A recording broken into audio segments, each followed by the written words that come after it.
रूप लाल हित हाथ बिकानी। बस जो ही ये भाव आएगा ते ही आपका जीवन प्रियालाल के योग्य हो जाएगा, क्योंकि उनकी संगति मात्र से आपके सारे अहंकारों का नाश हो जाएगा। और जब अहंकार नाश का प्रोसेस शुरू होता है तो उपासक झेल नहीं पाता। क्यों? क्योंकि वो अन्य आश्रय लिए होता है। ध्यान रखना, ये मार्ग की बहुत बड़ी खास बात है। जहां आप खड़े हैं वहां से आपको आगे बढ़ाने के लिए, जहां खड़े हो वहां आपको पीड़ा दी जाएगी, तभी आपके कदम आगे बढ़ेंगे। जहां पीड़ा दी गई, अगर पीछे आपका मार्ग है तो आप लौट जाएंगे। पीछे बिल्कुल रकील खींच देनी ऐसी कि अब हमारे लिए पीछे मुड़ने का कोई चांस नहीं है। कोई व्यक्ति वस्तु स्थान मेरा नहीं है। अगर हमें बढ़ना है तो आगे बढ़ना है, नहीं तो यही खड़े रहना है। जब आप चाहे तब यहां से पकड़ के ले जाए, पीछे कदम जाने का हमारे लिए कोई मार्ग नहीं रह गया। और यहां ऐसे चल रहे हैं उपासक, ऐसे कि इधर हाथ फैलाए और इधर पकड़े हुए कि अगर इधर ठीक नहीं लगा तो ये तो है ही, तो वहीं लौट के खड़े हो जाते हैं जाके।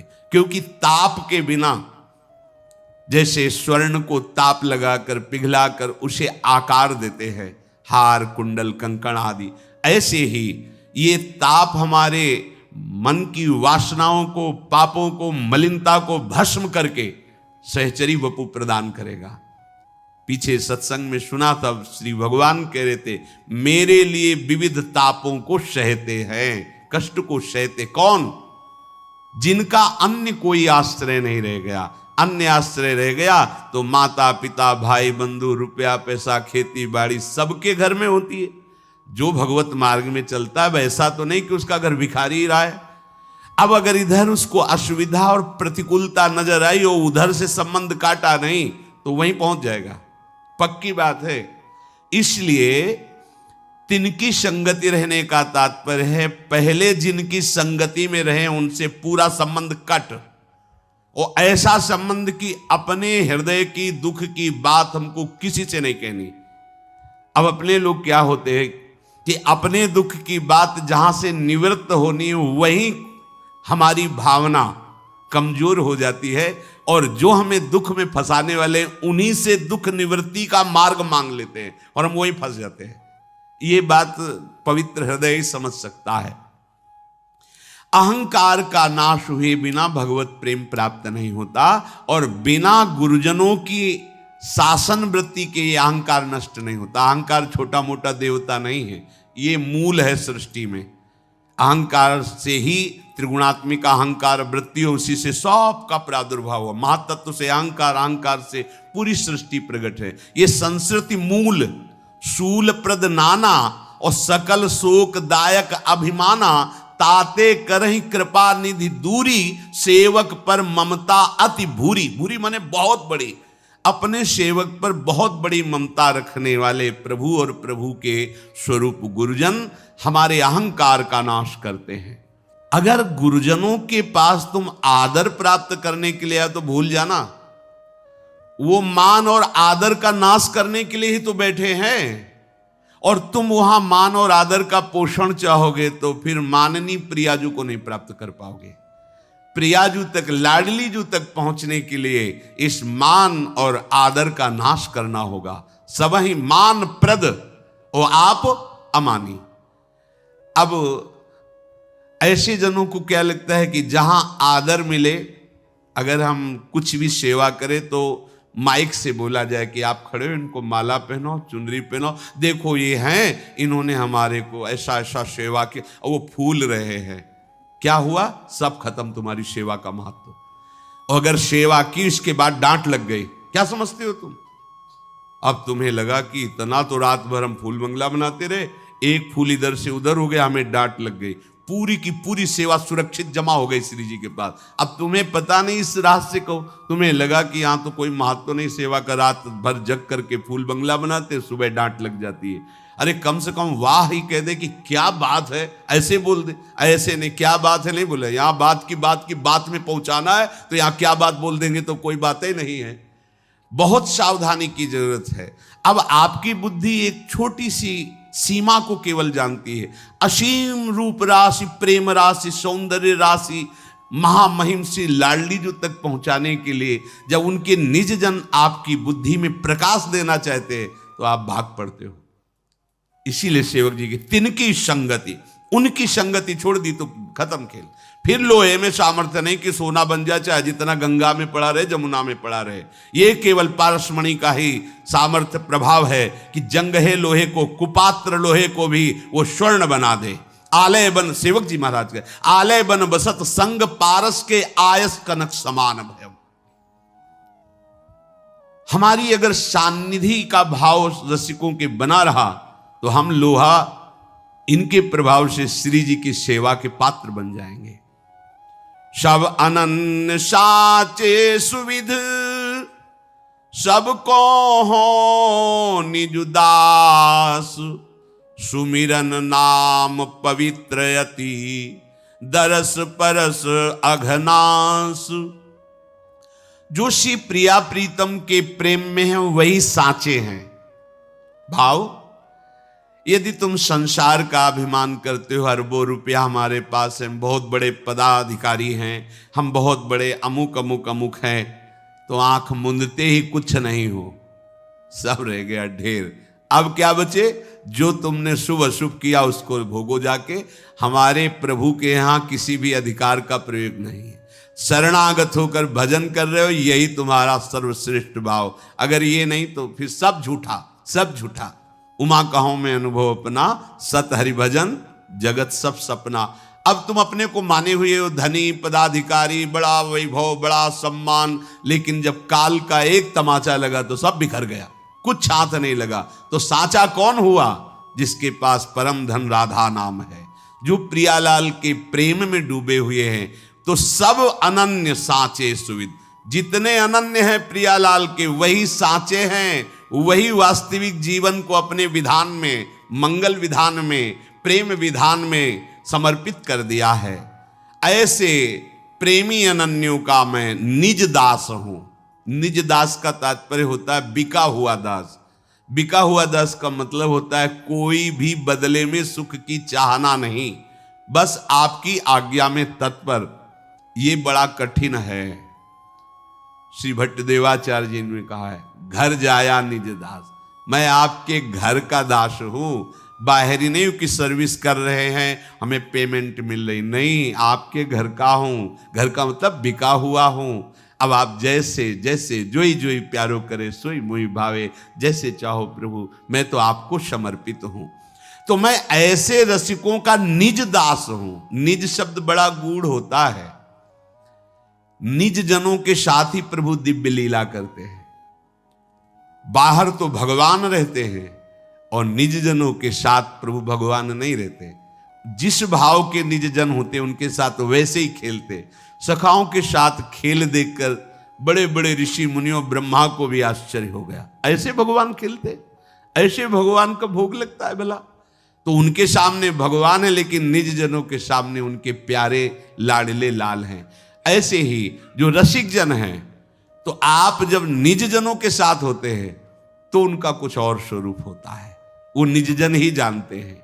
जो निज जन नहीं है वो उस स्वरूप को जान भी नहीं सकते हैं। ये वही है, वो स्वरूप क्या है और ये स्वरूप क्या है।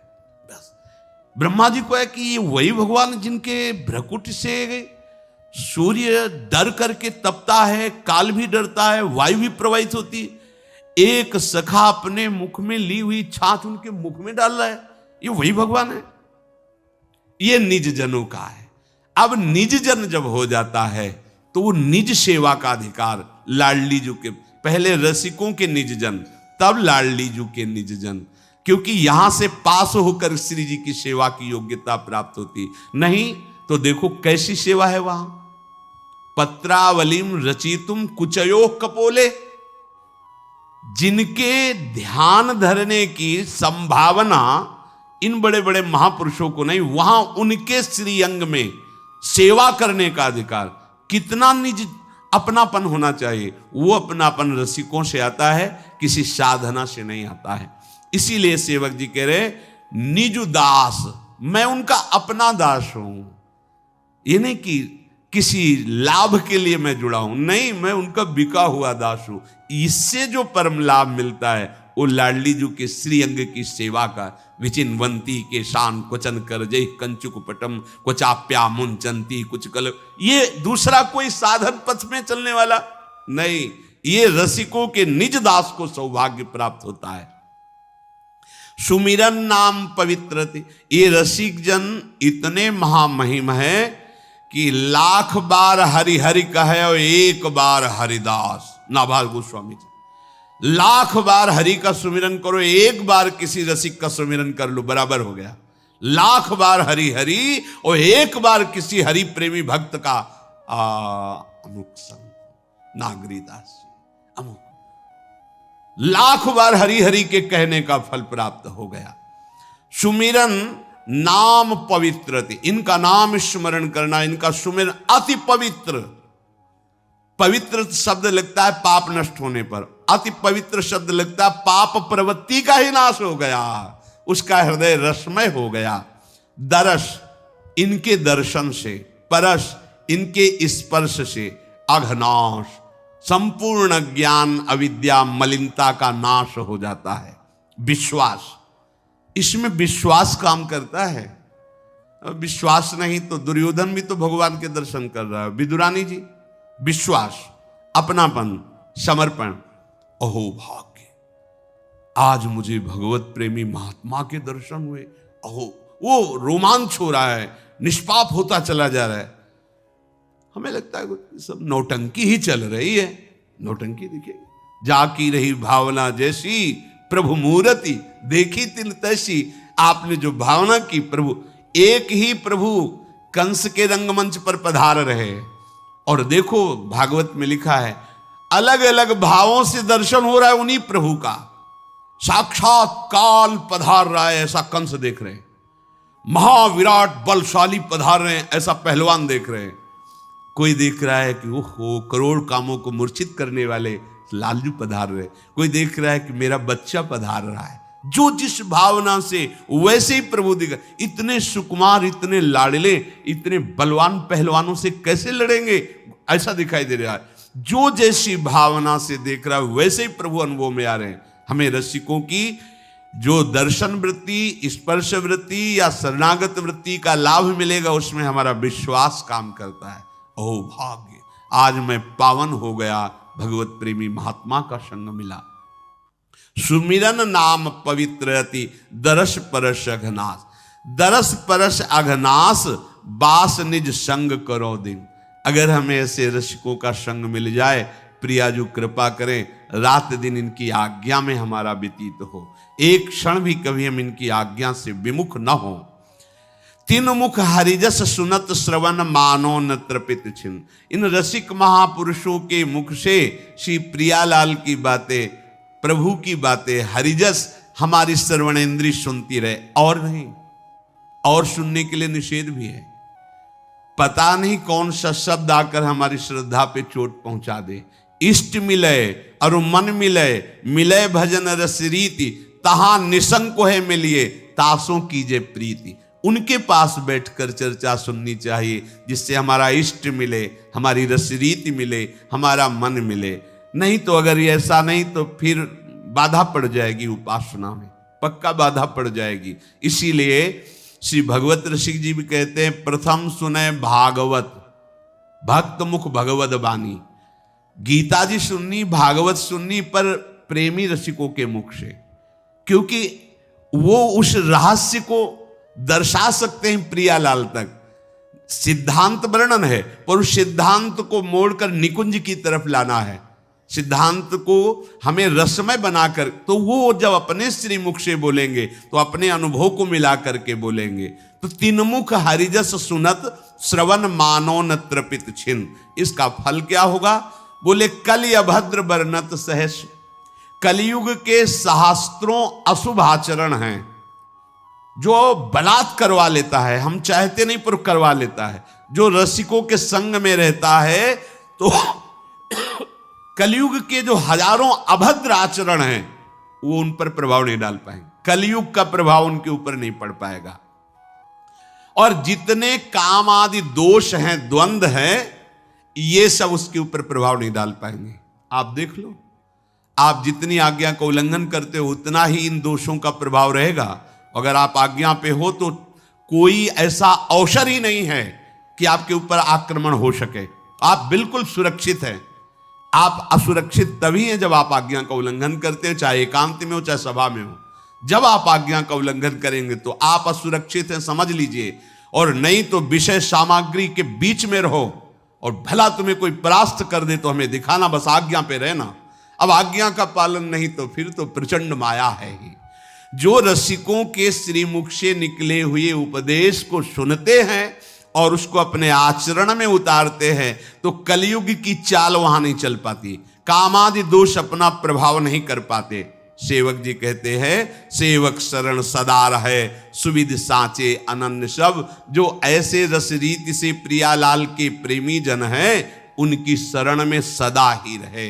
अगर सेवक शरण में नहीं रहेगा तो ये कामादि दोष कलयुग के अभद्र उसको नष्ट कर देंगे।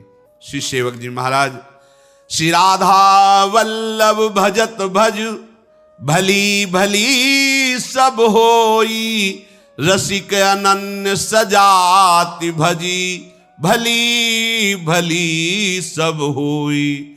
भली भली तब होई जबहि हरिवंश चरण रति, भली भली तब होई रचित रस रीति सदामति, भली भली सब होई भक्ति गुरु रीति अगाधा, भली भली सब होई भजत भज श्री हरि राधा। जो राधा वल्लभ लाल के भजन करने वाले जन हैं, उनका जो भजन करते हैं, महाप्रभु हरिवंश चंद्रजू ने हरिराम व्यास जी को एक ही उपदेश किया, श्याम श्यामा पद कमल संग सिर नायो। ये है अनुराग का मार्ग।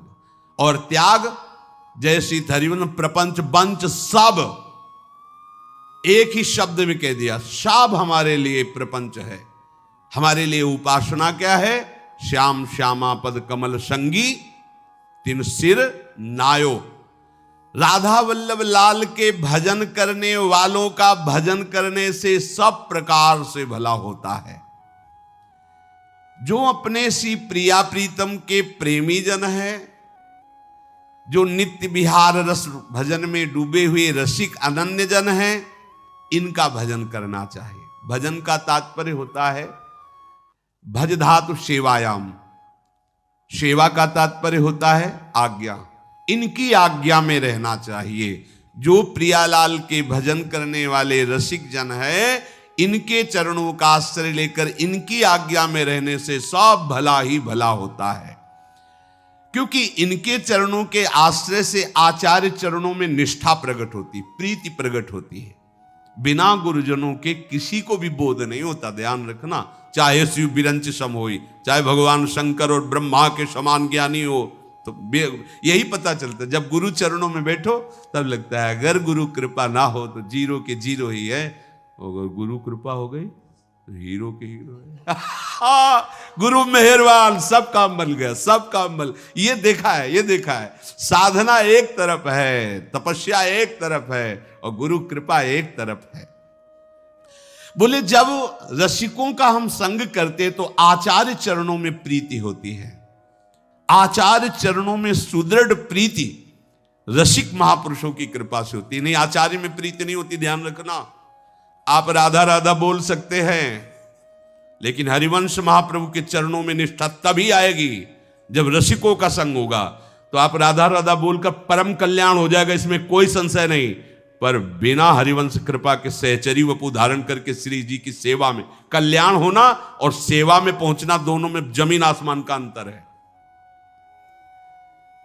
सबे अंग गुणहीन हो ताको यतन न कोई, एक किशोरी कृपा से जो कछ होए सो होई, सोऊ कृपा ति सुलभ नहीं ताको कौन उपाय, चरण शरण हरिवंश की सहजई बन्यो। जो रस श्री हरिवंश ही गावे, कोई बिरला बिरला। निगमागम की कौन चलावे, महाविष्णु के मन नहीं आवे।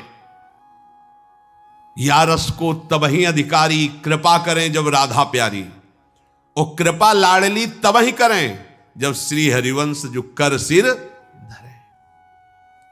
सच्ची कहते हैं महाप्रभु प्रति क्षण अपने शरणागत का भरण पोषण, किसका, शरीर का तो हो ही रहा है, स्वरूप का करते हैं।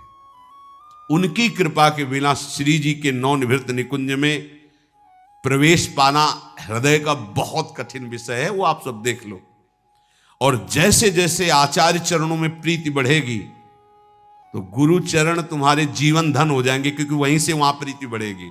और जैसे आचार्य चरणों में प्रीति बढ़ेगी वैसी लाडली जो खेलने लगेंगी आपके साथ, पक्का, इसमें कोई संशय नहीं। ये यहां की बात कहते हैं, यहां जो लिखा है ना, वो तब बात बनती है जब गुरु कृपा से यहां जागृत होती है।